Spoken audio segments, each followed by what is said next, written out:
Hi viewers, welcome to our channel. ప్రస్తుతం మనతో పాటు సీనియర్ జర్నలిస్ట్ దామ బాలా సార్ అన్నారు, వాటితో మాట్లాడు. నమస్కారం సార్. నమస్తే సార్, సజ్జలకి ఈసీ షాక్ ఇచ్చింది సార్. తన మీద సిఐడి విచారణ జరపాలని చెప్పేసి ఈసీ కోరింది. అసలు ఏం జరిగింది సార్, మరి ఎందుకంటారు సార్?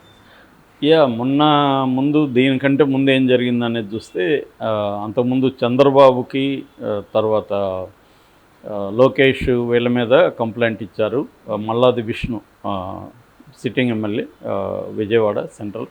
సో ఆయన ఇస్తే ఈసీ అవన్నీ పరిశీలించింది. అందులో ప్రధానంగా ఏంటంటే ల్యాండ్ టైటిలింగ్ యాక్ట్ ఏదైతే ఉందో దాని వల్ల భూములన్నీ జగన్ లాక్కుంటాడని భయభ్రాంతం చేసే విధంగా ఐవీఆర్ఎస్ అంటే ఇంటరాక్టివ్ వాయిస్ రెస్పాన్స్ సిస్టమ్ అంటారు. కాల్స్ అంటే మనకి అనేక కాల్స్ వస్తూ ఉంటాయి, వాయిస్ కాల్స్ అంటాం, అది అట్లాంటివి వస్తుంటాయి కదా. అట్లాగా వీళ్ళు పెట్టేసి మీ భూముల్ని లాక్కుంటాడు జగన్ ఓడించండి అన్న పద్ధతిలో వీళ్ళు బల్క్గా ప్రజలందరికీ వెళ్తున్నాయి కాల్స్. సో దాని మీద వీళ్ళు కంప్లైంట్ ఇచ్చారు. ఇమీడియట్గా అవన్నీ పరిశీలించి సిఐడి ఎంక్వైరీకి ఆదేశించారు. సిఐడిలో సైబర్ సెల్కి ఇచ్చారు. సిఐడి ఇప్పుడు ఏం చేసిందంటే వాళ్ళ మీద కేసు పెట్టింది. A1గా చంద్రబాబు, A2గా లొకేషన్ చేర్చింది. దాని మీద ఎంక్వైరీ స్టార్ట్ చేసింది.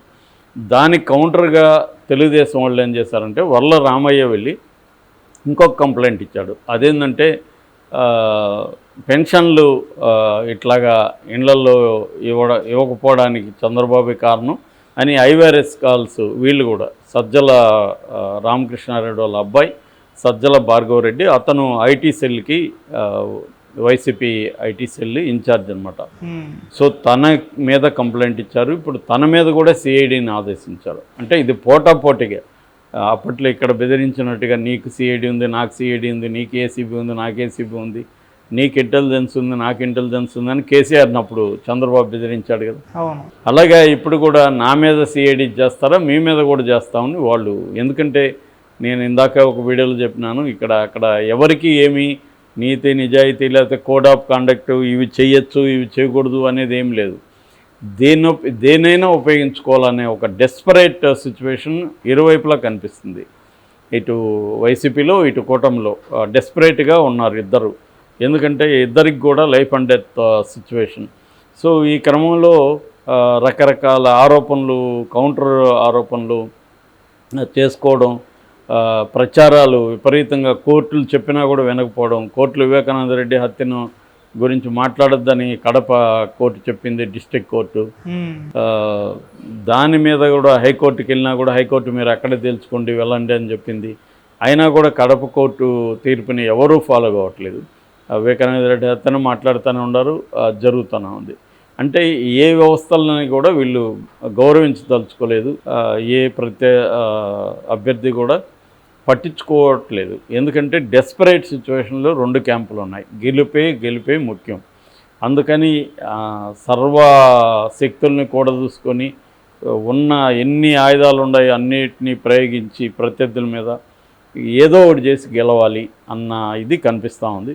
ఇంత డెస్పరేట్ సిచ్యువేషన్ నేను ఎప్పుడైతే ఆంధ్రప్రదేశ్లో చూడలేదు. సో ఆ స్థాయిలో ఉంది. ఇది నేను చెప్పడమే కాదు, చాలామంది సీనియర్ సిటిజన్స్ పెద్ద వాళ్ళంతా కూడా చెప్తున్నారు. ఆంధ్రాలో మన రాజ్దీప్ సర్దేశాయ్ కూడా ఆ మాట అనేసి వెళ్ళారు, ఇట్లాంటి సిచ్యువేషన్ చూడలేదని. సో అంటే ఒక భయాందోళన ఉన్నాయి. సర్వేలు కూడా 40 సర్వేలు వచ్చాయి ఇప్పటికీ. దాదాపు 20 సర్వేలు ఒక పక్క, ఇంకొక 20 సర్వేలు ఒక పక్క ఉన్నాయి. ఇట్లా సర్వేలు కావచ్చు, లేకపోతే ప్రజల నాడి అనేది కరెక్ట్గా ఎవడు కనిపెట్టలేకపోతున్నాడు. 100% షూరిటీ అనేది ఎవరికి లేదు. మనమే గెలుస్తున్నాం అన్న షూరిటీ లేదు. అందుకని ఏం చేస్తున్నారంటే ఎన్నికల కమిషన్ని కూడా ఎవరు ఉపయోగించుకోవాలి. సహజంగానే ఎన్నికల కమిషన్ బీజేపీ చెప్పినట్టు వింటుంది. ఎందుకంటే ఎన్నికల కమిషనర్లు 3 ఉంటారు సెంట్రల్లో. 3 నియమించే అధికారం ఉన్న కమిటీలో 3 ఉంటారు. ఎవరంటే మోడీ, కేంద్ర మంత్రి, తర్వాత ప్రతిపక్ష నాయకుడు. సో 3లో సహజంగానే మెజారిటీ ఇద్దరు చెప్పిందే వింటారు, అమలు అవ్వాలి. సో ఆయన ప్రతిపక్ష నాయకుడు కాదన్నా కూడా ఆయన ఏం చేసుకునేది లేదు. అందుకని ఏమవుతుందంటే దీన్ని కావాలనే బిల్లు తీసుకొచ్చారు. మామూలుగా అయితే అంతకుముందు దీంట్లో సుప్రీంకోర్టు న్యాయమూర్తి కూడా ఉండేవాళ్ళు. ఆయన్ని పక్కన పెట్టేసి తమకు అనుకూలంగా ఉండే విధంగా ఒక బిల్లు తీసుకొని వచ్చి ఈ పని చేస్తున్నారు మోడీ వాళ్ళు. సో అందుకని ఎన్నికల కమిషన్కి అటానమిటీ అనేది పోయింది, స్వతంత్ర ప్రతిపత్తి అనేది పోయింది. మోడీ కానీ బీజేపీ నాయకులు ఏం చెప్తే ఎన్నికల కమిషన్ అది వినాలి, ఎందుకంటే వాళ్ళు నియమించింది వాళ్ళే కాబట్టి. రేపొద్దున ఎప్పుడన్నా తీసేయచ్చు. అందుకని వాళ్ళకి ఇబ్బంది ఉన్న వాళ్ళ దగ్గర రాజీనామా కూడా చేయించారు కదా మొన్న. సో అందువల్ల ఇప్పుడు ఇక్కడ కూటమిలో బీజేపీ ఉంది కాబట్టి కూటమి ఎన్నికల కమిషన్ని ఇన్ఫ్లుయెన్స్ చేయడం మొదలైంది. మొన్నటి వరకు ఇన్ఫ్లుయెన్స్ చేయలేదేమో అని అందరూ అనుకున్నారు, కానీ స్టార్ట్ అయింది. నిన్న డీజీపీని బదిలీ చేశారు, ఇద్దరు అనంతపురం అండ్ రాయచోటి డిఎస్పీలని ఇద్దరిని బదిలీ చేశారు. సో ఇంకా కూడా బదిలీలు ఉంటాయంటున్నారు. సిఎస్ను కూడా బదిలీ చేసే అవకాశం ఉంది. దాదాపు 25 మందిని బదిలీ చేయమని పురంధేశ్వర్ అనేకసార్లు కేంద్ర ఎన్నికల కమిషన్ పిటిషన్ పెట్టారు. నిన్న కనక మేడలు కూడా అక్కడ మాజీ ఎంపీ ఆయన కూడా తెలుగుదేశం తరపున కూటమి తరపున వెళ్ళి ఎలక్షన్ కమిషన్కి వెళ్ళి పెద్ద ఎత్తున వీళ్ళు ఎలక్షన్ కమిషన్ని ఇన్ఫ్లుయెన్స్ చేసి తమకు అనుకూలంగా డెసిషన్స్ తీసుకోవాలని, జగన్కి వ్యతిరేకంగా డెసిషన్స్ తీసుకోవాలని ట్రై చేస్తున్నారు. సో ఈ మొత్తం కాంటెక్స్ట్లో మనం చూడాలి. చూసినప్పుడు ఇటు సిఐడిని ప్రయోగించడం కావచ్చు, వాళ్ళ మీద చర్యలు తీసుకోవడం కావచ్చు, ఈసీ అనేది స్టార్ట్ అయింది. నాకు తెలిసి ఈ 5-6 రోజుల్లో డ్రాస్టిక్ మార్పులు జరిగే అవకాశం ఉంది. ఓవరాల్గా బీజేపీ చంద్రబాబుకు అనుకూలంగానే నిర్ణయాలు తీసుకునే వైపుగా కదులుతుంది. దాని స్ట్రాటజీలు మారడంలో నేను ఇందాక ఒక వీడియోలో చెప్పినట్టుగా అది సెంట్రల్లో కాన్ఫిడెన్స్ కోల్పోయింది. మనకు స్వతంత్రంగా 300 పైన సీట్లు వస్తాయని నమ్మకం బీజేపీకి పోయింది. 200+ వస్తేనే ఎక్కువ అన్న ఫీలింగ్ అయితే వచ్చింది. ఎందుకంటే ఓటింగ్ సరళి చూసిన తర్వాత వాళ్ళు సమీక్షించుకుంటున్నారు. సో అందుకని వాళ్ళు సౌత్ ఇండియా మీద బాగా ఫోకస్ చేస్తున్నారు. సౌత్ ఇండియాలో ఒక 70 సీట్లు తెచ్చుకుందాం అనుకున్నారు. అందులో 70 కాదు కదా, కనీసం 20-30 కూడా వచ్చే పరిస్థితి లేదు.